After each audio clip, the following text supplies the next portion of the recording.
Hello everyone, I am Nagendra and welcome you back to my YouTube channel Pro to You Adda. Today we will be continuing Python programs based on file handling. So guys, before going on file handling programs, let me recall all the previous thing which we have already completed but still required while going on processing with the Python programs. This chapter is completely based on file. File is what? File is the name location on the system storage which records data for later access.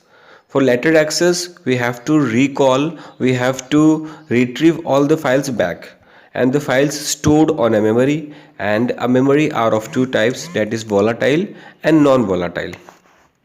Volatile का मतलब वो जो data तभी तक store रखता है जब तक वो प्रोसेसिंग मोड ऑन में है, जैसे रैम होता है। जैसे ही पावर सप्लाई ऑफ होती है वो अपनी मेमोरी रिलीज़ कर देती है। और दूसरा होता है नॉन वोलाटाइल, वो परमानेंट स्टोरेज होता है, उसमें आप डेटा कंटेन तब तक रहता है जब तक आप उसको डिलीट ना करो। जैसे एग्जाम्पल में हार्ड डिस्क हो गया, ऐसे और भी बहुत सारे एग्जाम्पल्स हैं। तो फिर यहाँ क्वेश्चन आता है कि हम किसका यूज़ करेंगे। यहाँ पे हमें डेटा का यूज़ दोबारा करना है, यानी कि हमें इस बार मेमोरी यूज़ करनी है नॉन वोलाटाइल, ताकि हम फाइल को अपने ज़रूरत के हिसाब से दोबारा रिट्रीव करें, एक्सेस करें, एडिट करें या मॉडिफाई करें। Here what to do is we have to open a file that returns a file handle, and we can perform read operation, write operation, or whatever operation we have to do, and then finally we have to close it. तो Python में file को handle करने के लिए पहले file को हमें open करना पड़ता है। फाइल हैंडल से ओपन करेंगे और ओपन करने के बाद उसमें रीड करना हो, राइट करना हो या जो भी कुछ करना हो, फाइल को प्रोसेस करने के बाद फाइनली फाइल को दोबारा हम बंद भी करते हैं। जो चीज़ें हम लोग पहले से पढ़ चुके हैं, कैसे किस एक्सेस मॉडिफायर से हम उसको ओपन करते हैं, कैसे क्लोज करते हैं, तो उसी बेस्ड पे हम आगे की प्रोग्रामिंग करने जा रहे हैं आज। Let us consider an example. The file name is poem.txt and it contains some of the data. What data contains over here?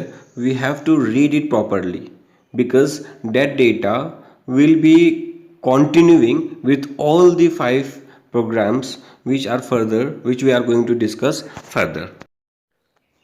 अभी तक आप इतना तो समझ गए होंगे कि ये जो लाइन हम रीड करने जा रहे हैं, इस लाइन का यूज़ हम अगले जितने भी प्रोग्राम्स डिस्कस करेंगे उन सब में यूज़ करने हैं। तो ये लाइन क्या है, मैं एक एक लाइन रीड कर रहा हूँ, please hear and watch very carefully. Why we work, we try to be better, we work with full zest, but why is that we just don't know any letter? We still give our best, we have to steal, but why is that we still don't get a meal? We don't get luxury, we don't get childhood, but we still work, not for us, but for all the others. That some kids wear shoes, but we make them. Taken by my Thili of class 5th. So this passage will play an important role for us. Now let's go with our first program and we will access this all data on that program directly. हमारा पहला programme है, ये पूछा जा रहा है कि reading a file first 30 bytes and printing it, यानी कि हम पूरे डेटा में से पहले 30 बाइट्स के डेटा को रीड करना है। अगर ये इमेज विजिबल ना हो आपको अच्छे से तो आप परेशान ना होइएगा, मैं एक एक लाइन को एक्सप्लेन कर रहा हूँ। तो सबसे पहले फाइल को हमें क्या करना होगा, ओपन करना होगा। ओपन करने के लिए हम एक ऑब्जेक्ट यूज़ करते हैं और यहाँ पे हम लोगों ने यूज़ कर रखा है माई फाइल। उसके बाद एक फंक्शन, उसका नाम है ओपन। उसके बाद हमने उस फाइल को ओपन किया, उसके बाद किस मोड में ओपन किया, आर क्या करता है, ये चीज़ें रीड करता है। आप पहले ही बता चुका हूँ मैं, आर रीड करने के लिए ओपन किया। दूसरी लाइन में हमने क्या किया, उस फाइल को रीड किया और 30 पास कर दिया। 30 क्यों पास किया, क्योंकि हमें क्या बोला गया है क्वेश्चन में, 30 बाइट्स रीड करना है। अब क्या करेगा, जो डेटा रीड होके str में स्टोर हुआ है उसे हमें क्या करना होगा, प्रिंट करना होगा। तो हमने कौन सा फंक्शन का यूज़ करना होगा प्रिंट करने के लिए, प्रिंट फंक्शन का। और किसको प्रिंट करेंगे और डेटा किसके अंदर स्टोर है, तो str के अंदर। तो हमने क्या कर दिया, str को प्रिंट कर दिया। तो अब आउटपुट में आपके क्या प्रिंट होंगे, स्टार्टिंग से 30 बाइट्स तक जितने भी डेटा या कैरेक्टर कंटेन होंगे वो सारे आपके प्रिंट हो जाएंगे। आपने देखा क्या प्रिंट हुआ है, वाई प्रिंट हुआ है and we work we try आपका प्रिंट हुआ है, जो कि 2 लाइन कंटेन करता था। कुछ इंपॉर्टेंट चीज़ें आपको बता दूं, जब कभी भी हम रीड फंक्शंस को यूज़ करते हैं और क्या बाइट वाइज किसी डेटा को रीड करते हैं, तो होता क्या है, ये स्पेसिफाइड नंबर ऑफ बाइट्स को ही रीड करता है। यानी कि अगले लाइन को रिट्रीव करने के लिए हमें क्या करना होगा, अगले बार फिर से रीड फंक्शन को एग्जीक्यूट कराना होगा और वो लास्ट पोजीशन से ही एग्जीक्यूट होगा। इसका कैसे क्या होगा, अभी नेक्स्ट एग्जाम्पल में इसी को हम रीड करेंगे। So our next program is reading n bytes and then reading some more bytes from the last position read. इसमें हमें क्या करना है, हमें कुछ लाइन रीड करने हैं और उसके बाद यानी कि हमने जो पहले डेटा रीड कर रखा था उसे रीड कर लेते हैं और उसके बाद उसके आगे की लाइन को भी रीड करते हैं। तो ये कैसे पॉसिबल होगा, यहाँ क्वेश्चंस ऑलरेडी लिखा हुआ है, उसे हम पढ़ते हैं। My file is equal to open, और फाइल को ओपन किया गया है आर मोड में। माई फाइल ऑब्जेक्ट है जिसमें वो डेटा ओपन हो रहा है। फिर हमने str में my file dot read function से फाइल को रीड कर लिया, 30 पास किया था, वही जो पिछले प्रोग्राम में हमने डिस्कस किया। फिर प्रिंट किया गया। फिर दोबारा हमने एक str2 यूज़ किया। str यूज़ नहीं कर सकते हैं क्योंकि ऑलरेडी हम यूज़ कर चुके हैं। फिर माई फाइल डॉट रीड से 50 बाइट्स को एक्सेस कर रहे हैं, यानी कि नेक्स्ट 50 बाइट्स को एक्सेस कर रहे हैं। फिर हमने क्या किया, प्रिंट कर रखा है str2 को, और फिर क्या करना होगा, फाइनली जो बता चुका हूँ, फाइल को क्लोज करना पड़ेगा। तो इसका आउटपुट क्या आएगा, पहले 30 बाइट्स को वो रीड करेगा, फिर क्या करेगा, अगले लाइन से EOL एंड ऑफ लाइन से, यानी कि नेक्स्ट लाइन से अगले 50 बाइट्स के डेटा को आपको एक्सेस करके आउटपुट दे देगा, जो आपके सामने विजिबल है। Now let's proceed to our next program. In this program, it shows that we are accessing my file and we are opening a file poem.txt in R mode, and we are accessing my file.read function in str, and then we are printing str directly without passing any value. मतलब इस programme में हमें पूरे के पूरे content को print करना है फाइल में। तो ये प्रोग्राम काफ़ी इजी है, आप देख सकते हो। यहाँ हम सारे प्रोग्राम्स को एज इट इज़ जैसे था वैसे ही रखेंगे। यहाँ में हमने फ़ाइल को ओपन किया, फाइल को रीड किया, फिर फाइल को प्रिंट किया, जो डेटा हमने str में स्टोर कर रखा, और फाइल को क्लोज कर दिया। और आउटपुट में आप देख सकते हो क्या कि जो चीज़ें फाइल में स्टोर था वो पूरी की पूरी एज आउटपुट आपको क्या हो गया, प्रिंट हो गया। Now let's proceed to our next of the program. In this program we have to print first 3 lines line by line. अब आपको ध्यान देना होगा, लाइन बाय लाइन कर रहे हैं यानी कि हमें रीड फंक्शन का यूज़ नहीं करना है यहाँ। अब लाइन बाय लाइन के लिए क्या यूज़ करेंगे, हम रीड लाइन फंक्शन का यूज़ करेंगे।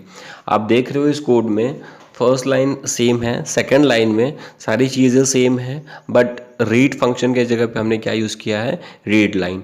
उसके बाद एक चीज़ और आपको यहाँ पे न्यू मिलेगा, एंड कॉल है यहाँ पे। एंड का क्या यूज़ होता है, अब एंड में बस सिंगल कोटेशन मार्क पास किया गया है। इसका क्या मतलब होता है कि ये आपको एंश्योर कराता है कि ये जो भी कंटेंट आपका था वो सारे कंटेंट आपके प्रिंट होंगे till the end of the line. अब आप आउटपुट की तरह आउटपुट में विजिबल हो जाएगा। आप देख रहे हो कि फर्स्ट लाइन में वाई स्टोर था, वो पूरी की पूरी वाई प्रिंट हो गई है। सेकंड लाइन ब्लैंक था, वो प्रिंट हो गई है। और थर्ड में जो लिखा हुआ था वो पूरी की पूरी चीज़ें यहाँ पे आ चुकी है, और जहाँ से लाइन ख़त्म हुआ था वहाँ पे आपका डेटा ख़त्म हो जा रहा है। Now let's proceed to our next of the program. Here we have to read a complete file line by line. अब आपको यहाँ पे ध्यान देना होगा कि यहाँ पे बोला गया है कि पूरी फाइल को रीड करनी है, और वो भी लाइन बाय लाइन। अभी हम लोगों ने देखा पिछले प्रोग्राम में कि हम रीड लाइन फंक्शन का यूज़ करके एक एक लाइन को रीड करते हैं, लेकिन क्या होगा जब ज़्यादा लाइन होंगे, दैट मीन्स कि हम काउंट करते हैं तो ठीक है, लेकिन कितने बार हम रीड लाइन का यूज़ करेंगे। So better here we will prefer loop. And what is which type of loop we will prefer here, we will prefer here while loop. While loop is used to execute a block of statements repeatedly. until a given condition is satisfied। तब आपको बात समझ में आ गई होगी कि यहाँ पे जब तक वो कंडीशन सेटिस्फाइड नहीं होगी तब तक सारे लाइन को ये रीड करता जाएगा। तो हमें रीड लाइन कितने बार लिखना पड़ेगा? बस वन टाइम। कैसे होगा ज़रा आप देखिए ऊपर। माई फाइल में फाइल को ओपन किया आर मोड में, str में ब्लैंक स्पेस को हमने स्टोर कराया और उसी ब्लैंक स्पेस को हमने कंडीशन में पास किया। फिर हमने str में क्या स्टोर किया? माई फाइल में एक एक रीड लाइन को एक्सेस करेगा, प्रिंट करेगा और फिर एंड जहाँ आएगा वहाँ रुकेगा और फिर से वो फाइल तब तक चलता रहेगा जब तक कि फाइनली उसको डेटा ब्लैंक ना मिल जाए। यानी कि जहाँ पे आप str में जो चीज़ें ब्लैंक वैल्यू पास किए हो वो ब्लैंक उसको कहाँ मिलेगा? हर लाइन पे मिलेगा, फिर अगले लाइन को चेक करेगा, फिर अगले लाइन को चेक करेगा।